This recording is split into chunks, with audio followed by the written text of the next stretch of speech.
আমি এখন দাঁড়িয়ে আছি গোপালগঞ্জ কোর্ট চত্বর এলাকায়। জানেন যে গত ১৬ই জুলাই জাতীয় নাগরিক পার্টি এনসিপির সমাবেশকে কেন্দ্র করে আওয়ামী লীগ ছাত্রলীগের সাথে পুলিশের সংঘর্ষের ঘটনা ঘটে এবং এই সংঘর্ষের ঘটনায় ৫ জন নিহত, শতাধিক আহত হয়।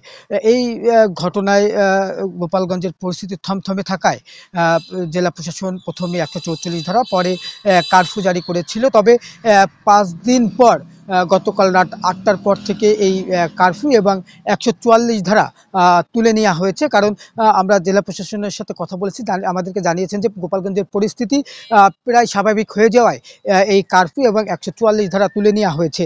আর একটি বিষয় হচ্ছে যে এই সংঘর্ষের ঘটনায় গতকাল নতুন করে ৪টি হত্যা মামলা দায়ের করা হয়েছে এবং এই ৪টি হত্যা মামলায় পুলিশ বাদী হয়ে মামলা করেছে এবং এই হত্যা মামলাগুলোতে ৫,৪০০ জনকে আসামি করা হয়েছে। এর আগে কিন্তু আরও ৪টি মামলা দায়ের করা হয়েছিল এবং এসব মামলায় ৩,০০০-এরও বেশি লোককে কিন্তু আসামি করা হয়েছিল। মোট ৮টি মামলায় ৮,০০০-এরও বেশি মানুষকে কিন্তু আসামি করেছে পুলিশ। আর এই গোপালগঞ্জের পরিস্থিতি স্বাভাবিক হওয়ায় অন্যান্য জেলা থেকে যেসব পুলিশ সদস্যরা এসেছিলেন তাদেরকে কিন্তু তাদের যে কর্মস্থল সেখানে আসলে ফেরত পাঠানো হচ্ছে, যেহেতু গোপালগঞ্জের পরিস্থিতি আবারও স্বাভাবিক হয়ে উঠেছে। আর এখন পর্যন্ত কিন্তু গোপালগঞ্জে এই ঘটনায় ৩১০ জনকে গ্রেপ্তার করেছে এবং তাদেরকে আদালতের মাধ্যমে জেলা কারাগারে পাঠানো হয়েছে। তবে গোপালগঞ্জ জেলা কারাগারে আসামি থাকার জায়গার সংকুলান না হয় তাদেরকে কিন্তু মাদারীপুর, পিরোজপুর এবং বাগেরহাটের জেলা কারাগারে পাঠানো হয়েছে।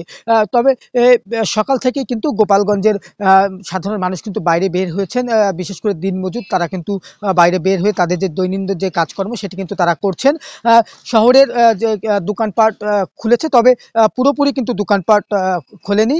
বিশেষ করে নিত্য পণ্যের দোকানগুলো কিন্তু খুলেছে এবং যারা ক্রেতা সাধারণ রয়েছে তাদের যে প্রয়োজনীয় যে কেনাকাটা সেটি তারা করছেন।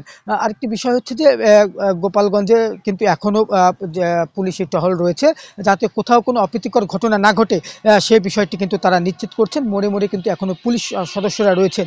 আর যে গোপালগঞ্জে যে গণগ্রেপ্তার চলছে, এই গণগ্রেপ্তার শুধু এখন শহর কেন্দ্রিক নয়, এটি কিন্তু গ্রামেও কিন্তু এই গ্রেপ্তার চলছে এবং গ্রেপ্তার করা হচ্ছে। ফলে সাধারণ মানুষের মধ্যে কিন্তু এখন গণগ্রেপ্তারের যে ভীতি এটি কিন্তু জেঁকে বসেছে এবং তারা কিন্তু আসলে বাইরে বের হচ্ছেন এই গণগ্রেপ্তারের ভয় নিয়ে। আসলে কখন কোথায় তারা গ্রেপ্তার হবেন সেই কিন্তু আতঙ্ক রয়েছে জনমনে।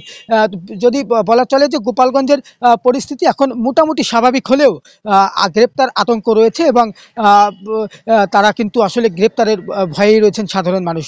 আর এই ঘটনায় নতুন করে কোনো মামলা হলে বা নতুন কোনো গ্রেপ্তার থাকলে আমরা তা জানিয়ে দিব। এই ছিল আমার কাছে গোপালগঞ্জে সহিংসতা পরবর্তী সবশেষ খবর। ওয়ালটন এখন দেশের সীমানা পেরিয়ে পৌঁছে গিয়েছে ৫০টিরও বেশি দেশে। ওয়ালটন, ঘরে ঘরে, বিশ্বজুড়ে।